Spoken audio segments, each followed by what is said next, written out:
I hear you got a new pool hoover. I have. I'm going to use it in a minute. Is there any more lemons fallen?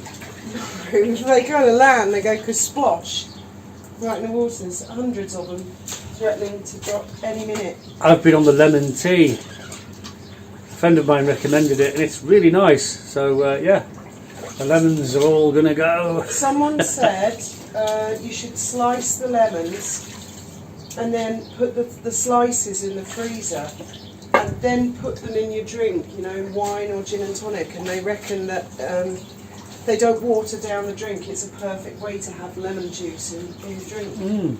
So Moscow used to do that. He used to chop all his lemons up and put them in the freezer. Really? Yeah.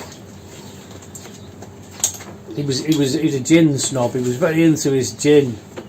He had the finest gin in the world. What's going on here? Let me see. Good afternoon, YouTubers. We've been sunbathing, hence my cowboy hat. Had this. Someone sent me this cowboy hat last year, and I was going to wear it last year, but I was, as you know, I had chemotherapy last year, so I wasn't really allowed out in the sun very much. So, yeah. But this year, I'll be wearing it a lot. So unless it blows away, you'll be seeing a lot more of this hat.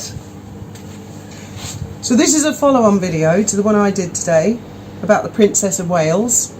I see in Daily Mail comments on Twitter from not just sugars, I think people who probably like me and you, until last year, we had a lot of misconceptions about surgery, long-term illness, cancer. I mean, when you got your diagnosis, we were both. It was like being like a death sentence, wasn't it, at the time, because you absorbed so much, but you very quickly realised that cancer is not a death sentence, and Princess of Wales doesn't have cancer, but it involves surgery with you. Well, we don't know what the Princess of Wales has got, and it's none of our business, so...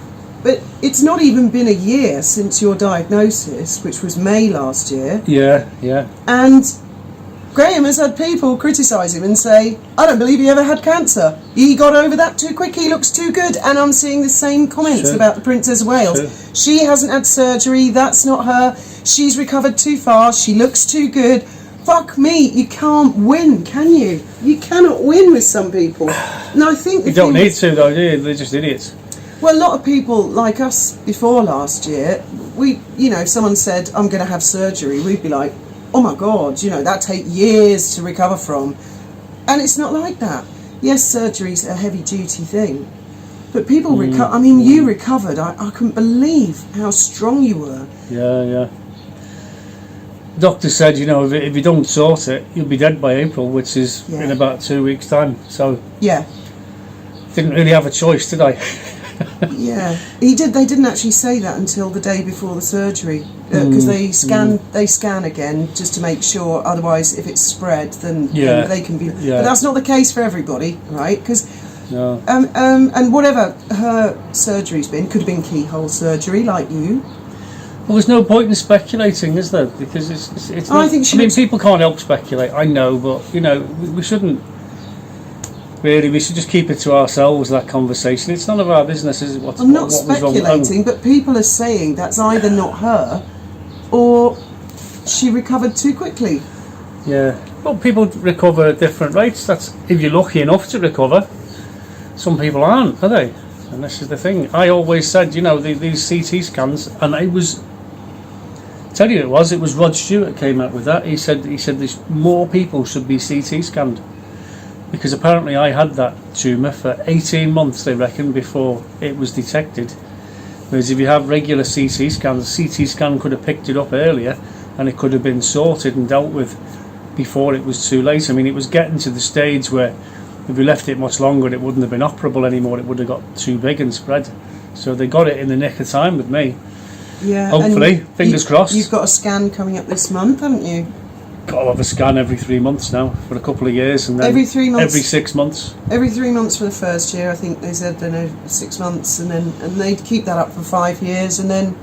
But see if anything re-emerges anywhere else, From the very beginning with you, the very first consultant said, "This is curable. we can cure you. And they kept saying that. And then after the surgery, they said, you are cured. Whether it crops up in another manner, in another part of your body, that's something else. But that particular issue, it's cured. But I mean, I think she looks just marvellous. She looked fabulous. I saw that when they said, "Oh, she's been seen, but there's no pictures." I thought, nonsense. Mm-hmm. But then I saw the video. Obviously, someone filmed it. The Sun bought it because it had Sun written all over it everywhere. And the video, you look and you think, yeah, that's Princess of Wales, and that is the Prince of Wales. It looked that way to me, you know. I'm not buying it was a fake, you know. A lot else. Of the other ignorant, and when I say ignorant, I don't mean like they're being rude or horrible, but the ignorance of not really knowing or understanding is these very lightweight carrier bags that she was carrying. Yeah. Now you as well, maybe you can explain. They said to me, don't lift anything, you can get a hernia very easily, you know, while you're going through recovery. I mean, it takes months and months to get better. It's been 4 months now, nearly, since I had the operation. And they reckon it's going to take between 6 and 8 months to fully recover. And in the meantime, they don't want you lifting anything, but not heavy things. You know, you can lift it further on down the road, I suppose. But you've got to be careful because you can get a hernia. Sure. But you were carrying very lightweight carrier bags because we had a lot of stuff when we were in London, and I had all the heavy stuff, but I couldn't carry everything. You carried couple of very lightweight bags. Yeah. Only a couple of weeks after, because they kept him there for 2 or 3 weeks after the operation, just to keep you local in case anything was. Yeah. And you were carrying things, you were lifting things, and it's been 2-3 months since she walked up to the palace. We did live outside Buckingham Palace. Don't even out of hospital about 3 days. In fact, about that. And we saw the surgeon on the way back. At the time, I said, you stay in bed, I'm going to go and do a live, you can watch it from bed.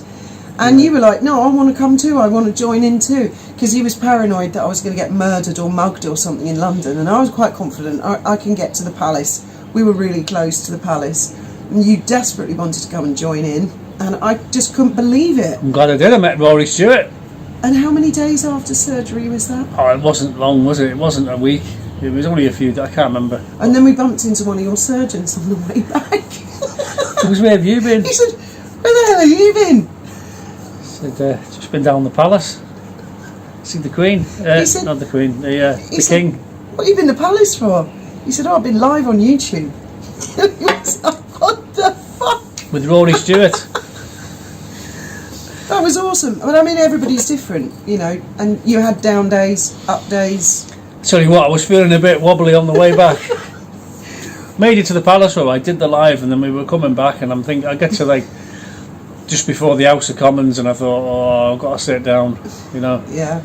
Because you can overdo it. You did really well, and Jonathan. Pace yourself. Jonathan actually said, "This is awesome. This is awesome. This is what we want. We want people up, about, exercise as much as possible." Because if you lie in bed and rot, feeling sorry for yourself, that's the worst thing you can do. You've got to be up. You've got to be positive. You've got to be out there. And you're right. Loads of you have written and they've left messages. Stay positive. Stay strong. Giving it all. And all the prayers as well. All your comments and your prayers. Thank you so much. Yeah, really, made such a difference. And I have been, and I've been doing that, haven't I? And you've got little dumbbells, and you do some. They're here somewhere. Where are they? I don't know. I was just looking for them a minute ago. I think they're on the dining room table. I hope they're not under the decking. No, I used them yesterday. If they are, that's I used them yesterday. I don't overdo anything, and I've been sunbathing, getting some vitamin D. That's very good. Very good. And your hair's actually gone straight again now. Do you think? Yeah, it's. I said to you last night, it's a bit like the late Queen's hair. It had gone curly all round the sides and round the back, and I thought, and it's been straight on top to about there, and I thought, it'll all hang in ringlets if I don't shave it off, and I thought, oh, I don't want to shave it off just yet. Anyway, well, I'm enjoying it growing. Maybe we'll give you a bit of a haircut. I'm enjoying it growing for the time being. Yes. I used to just whiz it all off every year, didn't I? Yeah. A couple of times a year. Yeah. In fact, you probably will quite soon. I know you'll say, right, I want it shaved off right now. And that's probably well, when if it starts curling up any worse than this? I feel like Shirley Temple. What would you say to anybody out there who's facing surgery or worried or what? If you are worried, the best advice I can give you is get yourself to the hospital and get scanned. That's not what I meant. Because the earlier they're catching it, the better. I meant if someone's facing surgery for whatever reason. Go for it. Go for it. There's nothing. You don't have a choice. Go for it and do it, because there is no realistic alternative other than death. I'm sorry to say. Well, I mean, depends on the surgery. It depends on what it is that's wrong with you, of course. But I mean, in my case, very aggressive, nasty tumour. Yeah. And there's no stopping it. It's the chemotherapy shrunk it a bit. It shrunk it a lot. It started to grow again while I was still on chemotherapy. So, it's almost like your body learned resisted the chemo, in a manner of speaking. I don't know. You said when you went under, then you woke up like a second later, and it was 7.5 hours. Yeah, it was a big operation, and I remember being sat on the trolley outside the operating theatre before you go in, and you only see the anaesthetic side. You don't go into the theatre, not while you're conscious anyway. And I remember sitting outside thinking, oh dear, I could die on the table, and I was fully prepared to die. If that's the way it's going to be, it's going to be normal, natural. I think everybody thinks that, and then no sooner had they put the thing on my face, they're poking me, wake me up, and I think, what? Oh, is it all done? Yeah. 7 hours later, and you were sat in the waiting room with not the whole time. We were walking up and down the Thames and stuff, and then I got a missed call from Jonathan, and I think it was an Indian, or it could have been an Australian number. And I said to her, I better phone him back. Let's go down the hospital now. And yes, and you were really, first thing was, I said something and you started laughing and you were in agony. And you went, don't make me laugh. I remember, don't make me laugh. So that was a major thing. I was in agony every time I was laughing, and she kept making me laugh. That was a major thing, wasn't it? And one of your surgeons was really funny, and he was pretty bad at making people laugh. So... don't be afraid, and I mean, people just generally don't die on. I was terrified of that. Yeah. Because again, you can't say to people, don't be afraid, because everyone is afraid. Yeah, but you've got to kind of put yourself in their hands. They know what they're doing, and I think Catherine is doing great, and I can't believe people giving her a hard time. But I do think it's kind of funny that her popularity has skyrocketed worldwide, and she's even more famous than ever. Whereas. Well, she is fabulous. She is. She is. She is famous. She's the bee's knees. You know what I mean? She is our future queen. Don't forget, she's not trying to get parts.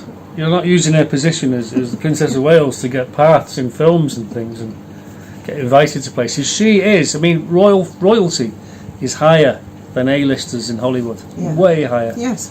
It's something special. It's a come down. Remember Grace Kelly, when Grace Kelly married Rainer Grimaldi fella, the Prince of Monaco?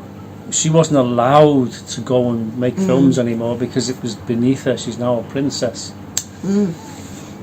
So to use that to step down into Hollywood, from that position, and to step down even further to become an Instagram loving bitch influencer. Well, she's blown it. I mean, she had everything, didn't she, Megan? Oh, let's not talk about her. She's so boring. It. She blew the lot. How can anyone blow that much? I think you can if you've got mental health issues. Serious mental health. I suppose it depends how she views the world.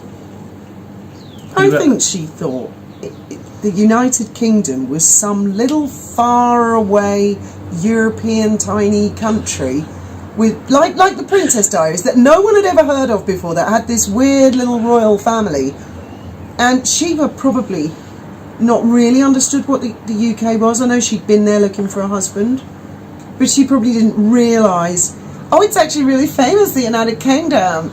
She probably thought it was a lesser known thing. Marry a prince in a land far, far away. Yeah, she probably thought riches and castles and things. Yeah, that'll do. I'll have him. She probably thought she was really intellectual for even knowing what the UK was, or that the UK was there. No one's ever heard of this place. Who's ever heard of Britain? Yes. Oh dear. Well, that saga continues, and I'm sure we'll all enjoy watching that. Anyway, right, I'm going to get back to Poirot and find out who. And I've got some lemons to squeeze for tomorrow because all the other lemon juice is frozen. Freezer is full of lemon juice. We don't need any more lemon juice, Graham. Well, if we don't, we'll have trees in our face because they're just getting, the branches are getting weighed down. Anyway, enough said. Thanks for watching. Don't forget to like and subscribe and leave your comments down below and ring that bell. That's what they say on YouTube, isn't it? I'm Foxy mate, if you're watching. Hope you hit 4,000 really soon, mate. Good night. May your God go with you.